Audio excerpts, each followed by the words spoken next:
And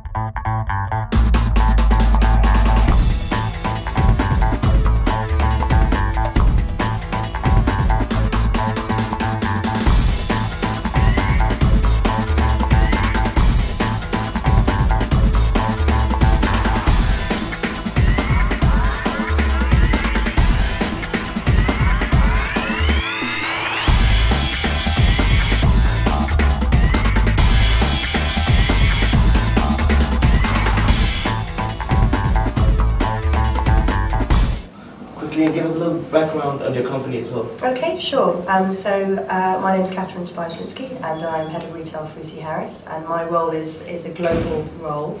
EC Harris is going to be 100 years old in 2011, and so the pedigree of the company has been looking at property, looking at construction, starting off very much from a kind of cost management, project management perspective, but now in these times it deals with all sorts of issues and services connected with property. So my role is to help our retailer clients, who are a lot of the big sort of international players, expand their store networks, expand their distribution centre networks, to help grow their business and deliver better performance. So we focus. We have 46 offices globally. And the major markets for us are UK, Europe, Asia, China, and Middle East.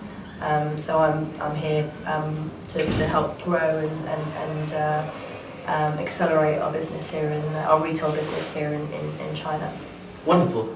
If we look at the different retailers in China, could you tell us a little bit about specific challenges that occur in China and compare a little bit the differences between the Chinese market, let's say the Western markets, for example? Yeah, no problem. Okay, so EC Harris's main client, our biggest client base are the food retailers, and what's absolutely noticeable about the China market, and this is very true of all the emerging markets in India, Russia, is that actually the Chinese consumer still wants to buy their food through markets and through kiosks. They're not the sort of modern retailing format that we're very, very used to in the UK and Europe or the US is not the actual format favoured by the Chinese consumer.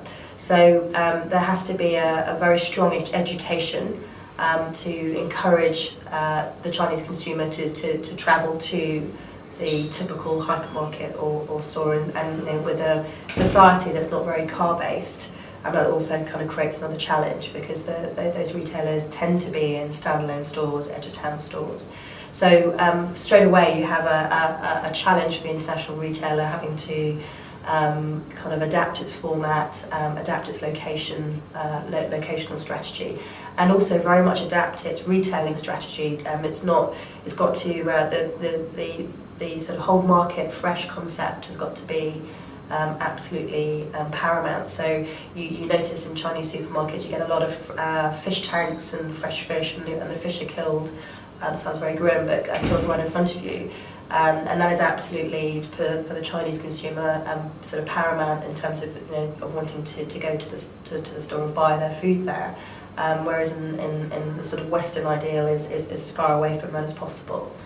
I think the other interesting dynamic around food retailing is actually the food supermarkets cannot always offer a good price advantage. Sometimes it is actually cheaper to buy your food in the markets, but the big driver that's changed habits has been the whole food safety and the food hygiene. Is that now there's the Chinese consumer becomes more sophisticated and expects a higher level of standard with its food.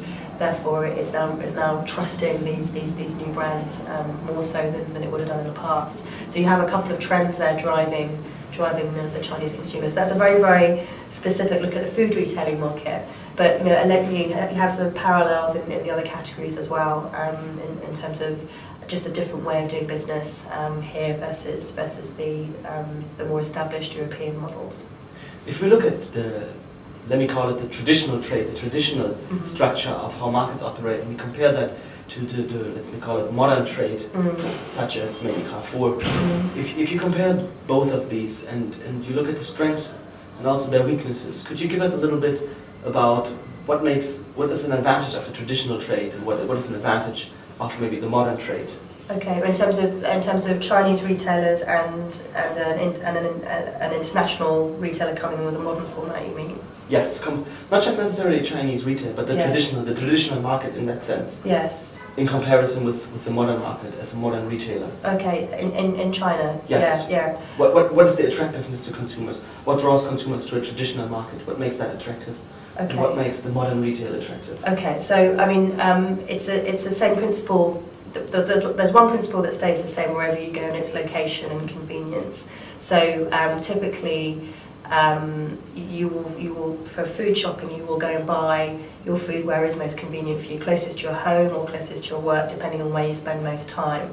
And so the kind of the attractiveness of a traditional market is clearly, you go there, you know where it is, it's very, very local. Whereas because of and then in terms of the modern retailing formats, they have to go to where they can find the right space to accommodate their store format. So there you have one immediate advantage that would attract people, kind of retain people to the traditional format. I think then it's about price, so it's location then price. So if people perceive to be getting better value, and the Chinese consumer is very, very price conscious, then maybe they would travel a little bit further than they would normally do to get that better price. It becomes financially worthwhile to do that. And I think it's about sort of freshness and about getting the availability of what they want. The modern retailing format has an advantage because not only can they kind of secure, as I've talked about already, the sort of food safety standards, but they can also present a much wider assortment of produce. For example, they can present things they fly in from another part of the country, or even produce that's not locally available. So you can kind of give the consumer more choice for equivalent or even sometimes better value. So those I think are the key dynamics. What's interesting in more mature markets is the trend is there's a trend the other way, is that they want to go back to traditional markets because they've kind of some nostalgia, and because of it's become the modern retailing experience has become too bland and too uniform. So it's quite interesting that as one part of the world moves to modern retailing form, the other part of the world wants to move away from it. So it's quite a good balance overall, I think.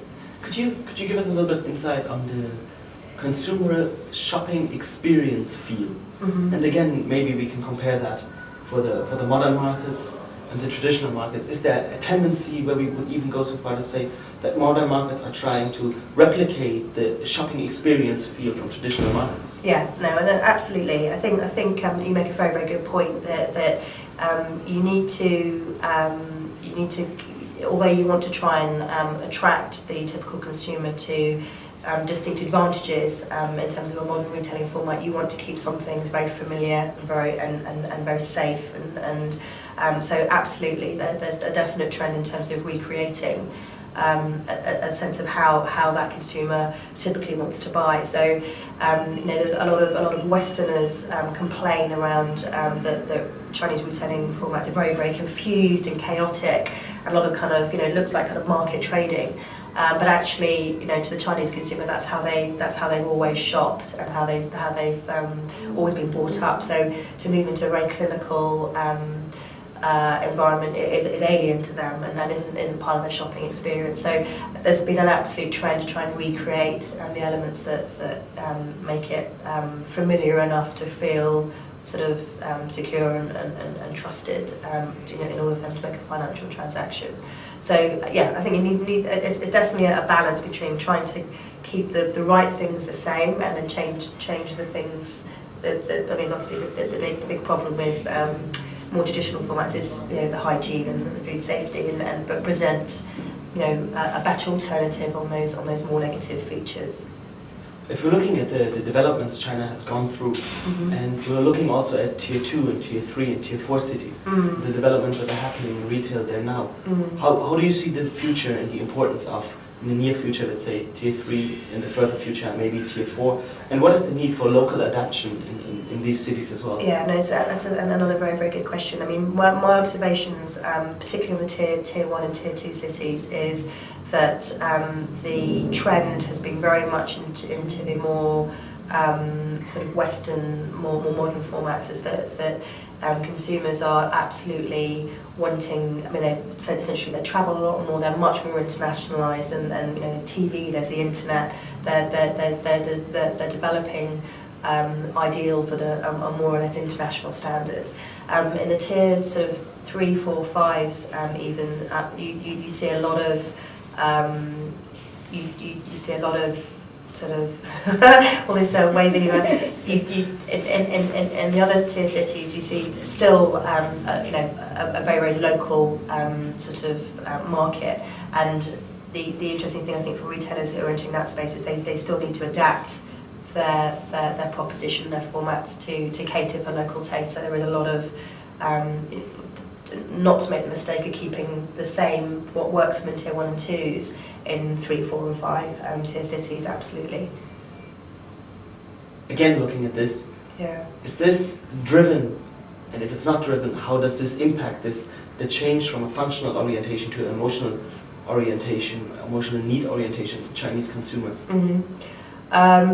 Yeah, again, a very good question. I think particularly I see a couple of trends around moving from kind of products to services, and you're absolutely right. What you're moving from is sort of more from a functional kind of sort of proposition into sort of lifestyle and you know, kind of a loyalty, a brand loyalty. So there has to be a kind of an emotional connection,